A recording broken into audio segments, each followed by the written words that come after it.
नमस्कार। शराब घोटाला। पिछले 2 साल से यह शब्द आपने कई बार सुना होगा। 2 साल से बीजेपी की सारी एजेंसीज कई रेड मार चुकी हैं, कई लोगों को गिरफ्तार कर चुकी हैं, लेकिन अभी तक एक भी पैसे का हेरफेर कहीं नहीं मिला।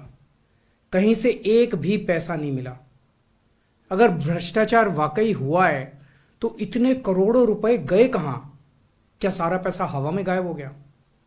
सच्चाई यह है कि किसी तरह का कोई भ्रष्टाचार हुआ ही नहीं। अगर होता तो पैसा भी मिलता। ऐसे फर्जी केस में आम आदमी पार्टी के कई नेताओं को इन्होंने अभी तक जेल में रखा हुआ है। किसी के भी खिलाफ कोई सबूत नहीं है, कुछ साबित नहीं हो रहा, खुलेआम गुंडागर्दी चल रही है, किसी को भी पकड़ के जेल में डाल दो। अब बीजेपी मुझे गिरफ्तार करना चाहती है। मेरी सबसे बड़ी संपत्ति, मेरी सबसे बड़ी ताकत मेरी ईमानदारी है। झूठे आरोप लगा के, फर्जी सम्मन भेज के ये मुझे बदनाम करना चाहते हैं, मेरी ईमानदारी पे चोट करना चाहते हैं। इन्होंने मुझे सम्मन भेजे हैं। मेरे वकीलों ने मुझे बताया कि ये सम्मन गैर कानूनी है। क्यों गैर कानूनी है? ये मैंने इनको विस्तार से लिख के भेजा है। मैंने बताया है कि उनके सम्मन कैसे गैर कानूनी है, लेकिन उन्होंने मेरी एक भी बात का जवाब नहीं दिया। इसका मतलब उनके पास मेरी बातों का जवाब नहीं है। इसका मतलब वे भी मानते हैं कि उनका नोटिस गैर कानूनी है। क्या मुझे एक गैर कानूनी सम्मन का पालन करना चाहिए? अगर कानूनी रूप से सही सम्मन आएगा तो मैं पूरा सहयोग करूंगा। बीजेपी का मकसद जांच करना तो है ही नहीं। इनका मकसद तो लोकसभा चुनाव में मुझे प्रचार करने से रोकना है। ठीक लोकसभा चुनाव के पहले इन्होंने मुझे सम्मन भेजा है। क्यों? इस जांच को चलते 2 साल हो गए। अभी ठीक लोकसभा चुनाव के पहले मुझे क्यों बुलाया जा रहा है? पहले क्यों नहीं बुलाया? सीबीआई ने मेरे को 8 महीने पहले बुलाया था। मैं सीबीआई में गया था, उनके सारे जवाब भी दिए थे। लेकिन अब ये लोग ठीक लोकसभा चुनाव के 2 महीने पहले मुझे बुला रहे हैं। तो बीजेपी का मकसद कोई पूछताछ करना थोड़ी है। इनका मकसद है पूछताछ के बहाने केजरीवाल को बुला लो और उसे गिरफ्तार कर लो, ताकि मैं लोकसभा चुनाव में प्रचार ना कर पाऊं। आज बीजेपी भ्रष्टाचारियों को नहीं पकड़ रही, बल्कि खुलेआम ईडी और सीबीआई का इस्तेमाल करके दूसरी पार्टियों के नेताओं को तोड़ के बीजेपी में शामिल करवाने का काम किया जा रहा है। एक नहीं, दो नहीं, कितने उदाहरण हैं जहां किसी पार्टी के नेता के खिलाफ ईडीआई सीबीआई के मामले चल रहे थे या उन पर गंभीर आरोप लगे हुए थे। जैसे ही वो नेता बीजेपी में शामिल हुए, उनके सारे पुराने मामले बंद कर दिए गए या ठंडे बस्ते में डाल दिए गए। तो जो इनकी पार्टी ज्वाइन कर लेता है उसके सारे मामले रफा दफा कर दिए जाते हैं। जो इनकी पार्टी में नहीं जाता वो जेल जाता है।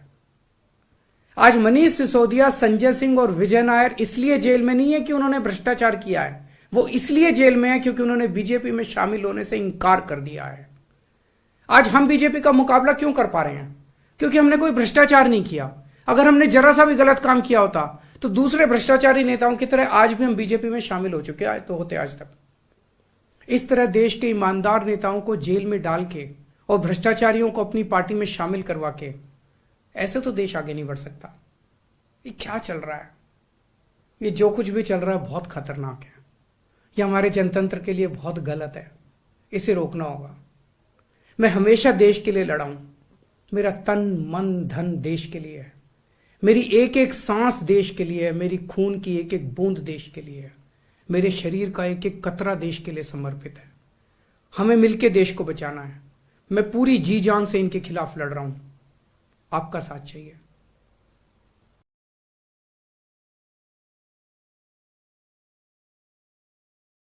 शराब घोटाला। पिछले 2 साल से यह शब्द आपने कई बार सुना होगा। 2 साल से बीजेपी की सारी एजेंसीज कई रेड मार चुकी हैं, कई लोगों को गिरफ्तार कर चुकी हैं, लेकिन अभी तक एक भी पैसे का हेरफेर कहीं नहीं मिला। कहीं से एक भी पैसा नहीं मिला। अगर भ्रष्टाचार वाकई हुआ है तो इतने करोड़ों रुपए गए कहां? क्या सारा पैसा हवा में गायब हो गया? सच्चाई यह है कि किसी तरह का कोई भ्रष्टाचार हुआ ही नहीं। अगर होता तो पैसा भी मिलता। ऐसे फर्जी केस में आम आदमी पार्टी के कई नेताओं को इन्होंने अभी तक जेल में रखा हुआ है। किसी के भी खिलाफ कोई सबूत नहीं है, कुछ साबित नहीं हो रहा, खुलेआम गुंडागर्दी चल रही है, किसी को भी पकड़ के जेल में डाल दो। अब बीजेपी मुझे गिरफ्तार करना चाहती है। मेरी सबसे बड़ी संपत्ति, मेरी सबसे बड़ी ताकत मेरी ईमानदारी है। झूठे आरोप लगा के, फर्जी सम्मन भेज के ये मुझे बदनाम करना चाहते हैं, मेरी ईमानदारी पे चोट करना चाहते हैं। इन्होंने मुझे सम्मन भेजे हैं। मेरे वकीलों ने मुझे बताया कि ये सम्मन गैर कानूनी है। क्यों गैर कानूनी है? ये मैंने इनको विस्तार से लिख के भेजा है। मैंने बताया है कि उनके सम्मन कैसे गैर कानूनी है, लेकिन उन्होंने मेरी एक भी बात का जवाब नहीं दिया। इसका मतलब उनके पास मेरी बातों का जवाब नहीं है। इसका मतलब वे भी मानते हैं कि उनका नोटिस गैर कानूनी है। क्या मुझे एक गैर कानूनी सम्मन का पालन करना चाहिए? अगर कानूनी रूप से सही सम्मन आएगा तो मैं पूरा सहयोग करूंगा। बीजेपी का मकसद जांच करना तो है ही नहीं। इनका मकसद तो लोकसभा चुनाव में मुझे प्रचार करने से रोकना है। ठीक लोकसभा चुनाव के पहले इन्होंने मुझे सम्मन भेजा है। क्यों? इस जांच को चलते 2 साल हो गए। अभी ठीक लोकसभा चुनाव के पहले मुझे क्यों बुलाया जा रहा है? पहले क्यों नहीं बुलाया? सीबीआई ने मेरे को 8 महीने पहले बुलाया था। मैं सीबीआई में गया था, उनके सारे जवाब भी दिए थे। लेकिन अब ये लोग ठीक लोकसभा चुनाव के 2 महीने पहले मुझे बुला रहे हैं। तो बीजेपी का मकसद कोई पूछताछ करना थोड़ी है। इनका मकसद है पूछताछ के बहाने केजरीवाल को बुला लो और उसे गिरफ्तार कर लो, ताकि मैं लोकसभा चुनाव में प्रचार ना कर पाऊं। आज बीजेपी भ्रष्टाचारियों को नहीं पकड़ रही, बल्कि खुलेआम ईडी और सीबीआई का इस्तेमाल करके दूसरी पार्टियों के नेताओं को तोड़ के बीजेपी में शामिल करवाने का काम किया जा रहा है। एक नहीं, 2 नहीं, कितने उदाहरण हैं जहां किसी पार्टी के नेता के खिलाफ ईडीआई सीबीआई के मामले चल रहे थे या उन पे गंभीर आरोप लगे हुए थे। जैसे ही वो नेता बीजेपी में शामिल हुए, उनके सारे पुराने मामले बंद कर दिए गए या ठंडे बस्ते में डाल दिए गए। तो जो इनकी पार्टी ज्वाइन कर लेता है, उसके सारे मामले रफा दफा कर दिए जाते हैं।